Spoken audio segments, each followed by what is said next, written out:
Did you want to split with the rest of them or keep shooting pool?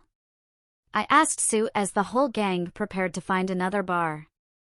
Let's hang here, she suggested. I really don't feel like wandering around right now. We waved the group off as I set up the pool balls for another game of Boston.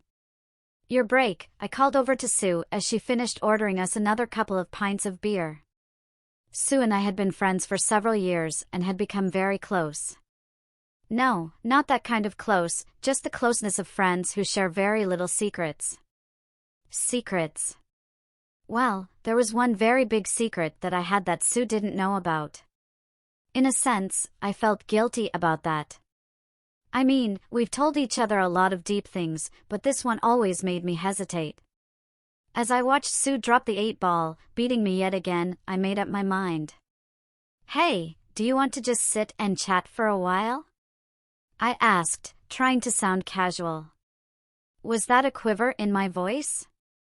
Sure, Sue agreed as she waved for some more pints from the waitress and headed over to the nearest table. How's David doing? I asked as I sat down across from her. Okay, I guess. For him. Which isn't good really. I sighed. Yeah, Sue nodded in agreement. It sucks. I wish I could help him. Me too. He likes you, you know, Sue mentioned casually. We've only met a couple of times.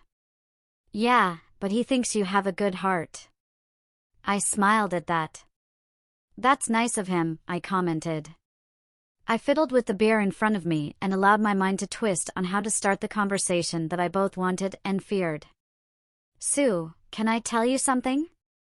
Something that nobody else knows? I placed my hands on my lap, trying to hide their shaking. I felt a sudden, desperate need for a cigarette. I repressed it for a moment. Sue looked at me for a moment. There must have been something in my voice or my face that got her to sit up straight and peer at me. This sounds serious, she said. Taking a deep breath, I quelled the shaking in my hands long enough to draw a cigarette from the pack and light it. The deep breath of smoke helped to calm me a little. It is, I told her and took another drag on the cigarette. Sue noticed the cigarette and took one from her pack. You can tell me anything, honey, you know that, she reassured. It's kind of hard to explain, I began. Have you ever heard the term transgender before? Sue shook her head. I don't think so. Well, it encompasses a lot, but it essentially means somebody who crosses gender lines. Somebody like me. My hands started shaking again, realizing I held a lung full of cigarette smoke, fearing her reaction. Are you gay? She asked, her face showing no sign of disapproval. She grasped my hand encouragingly. I almost laughed as I exhaled the smoke. Oh, if only it were just that simple. I shook my head. I don't get it, Sue confessed. Well, I don't want to be a guy. I want to be a girl. Sue sat back in surprise, but didn't let go of my hand. I found that encouraging. I can't really explain it, I tried again.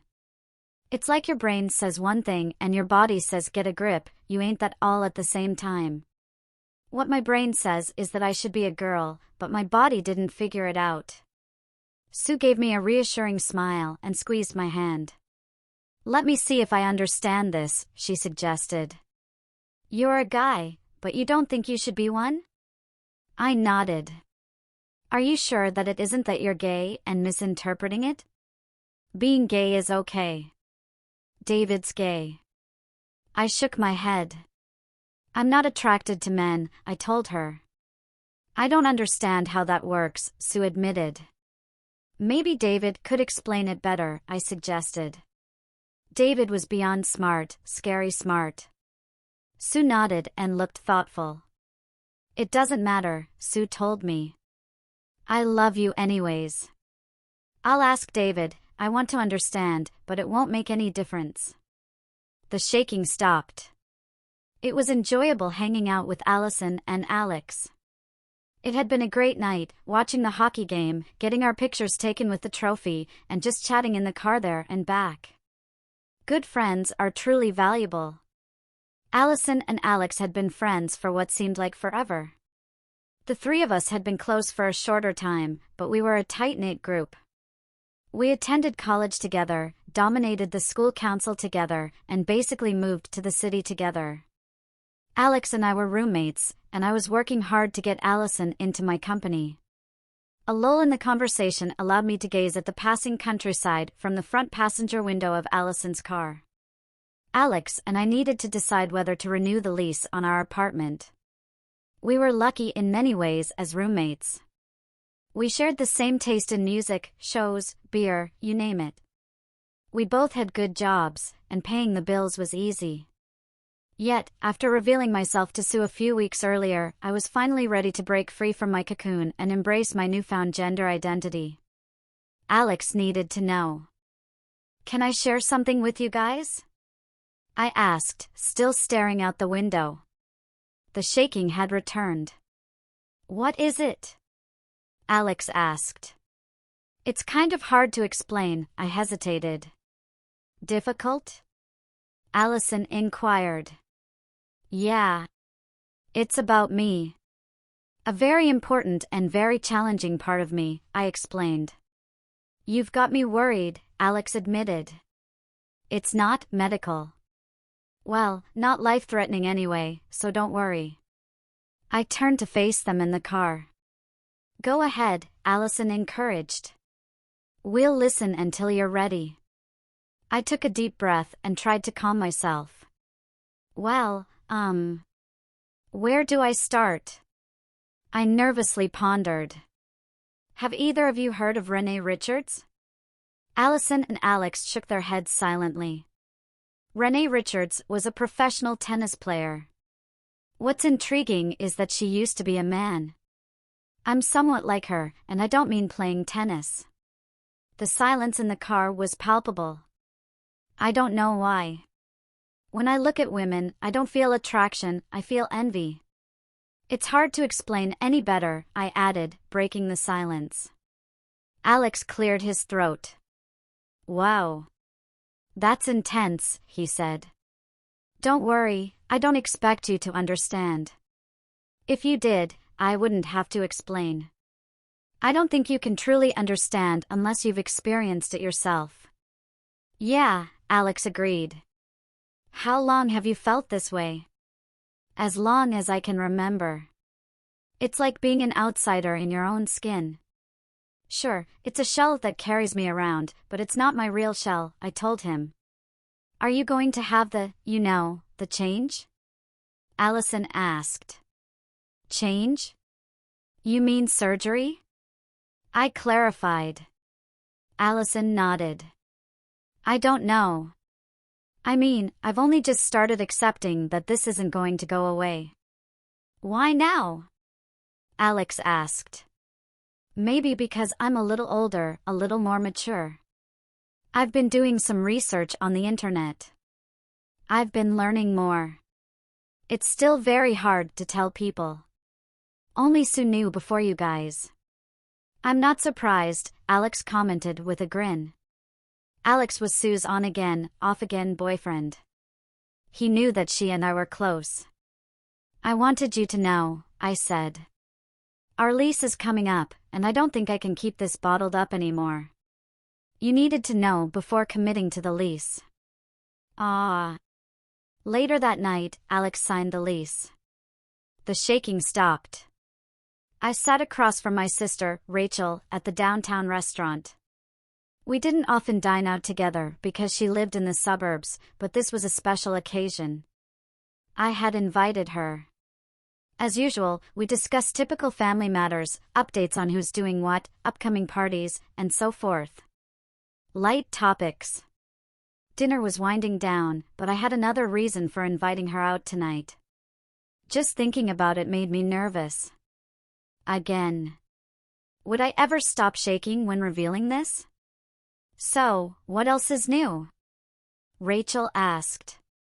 I stared at her silently for a few moments. This was even harder than before. Friends, well, if they walk away, there isn't much you can do and life moves on. Family, however, that's different. How do you avoid a family member without being completely cut off from everyone else? Well, I do have something to tell you. It's actually why I invited you out tonight, I admitted. What is it? She asked. It's hard to say, so bear with me. How do I put this? Just say it, she encouraged. Yeah. I took a deep breath, trying to calm my nerves. I'm transgender, I blurted out. My sister gave me a puzzled look. It means, basically, that I feel I should be a woman, not a man, I explained. Now my sister looked surprised. After all, I had played hockey, served in the army, read men's magazines, and did all the other typical guy things. Why? She asked, concern evident on her face. I shrugged. I wish I knew. I've felt this way for a very long time. I've fought it for a very long time. It just is, I said. Okay. Okay? It's okay. I don't really understand it, but it's okay, she said. I'm surprised you never noticed before. When we were growing up, I mean. I never would have guessed, she admitted. I was careful not to mess with your stuff, I grinned. You're lucky. She wagged her finger at me. We ordered dessert and coffee. So what are you going to do? She asked. I don't know, I'm still figuring that out, I admitted.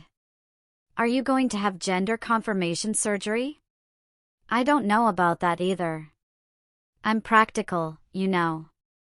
The job market is tough on women, let alone women who used to be men. It's a challenging path to take, and an expensive one too. Especially if job prospects are affected by the process. Yeah, I can see that. What about kids? Not going to happen. I think people should just forget about expecting kids from me.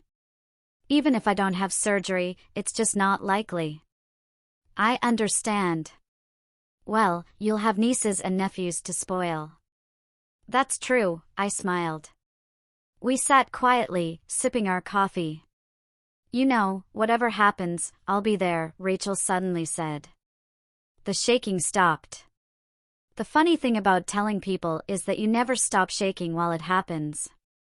It does get easier, though. I suppose it helps when you've had success with the process. I've been fortunate, I think, but I've also been selective about whom I've told.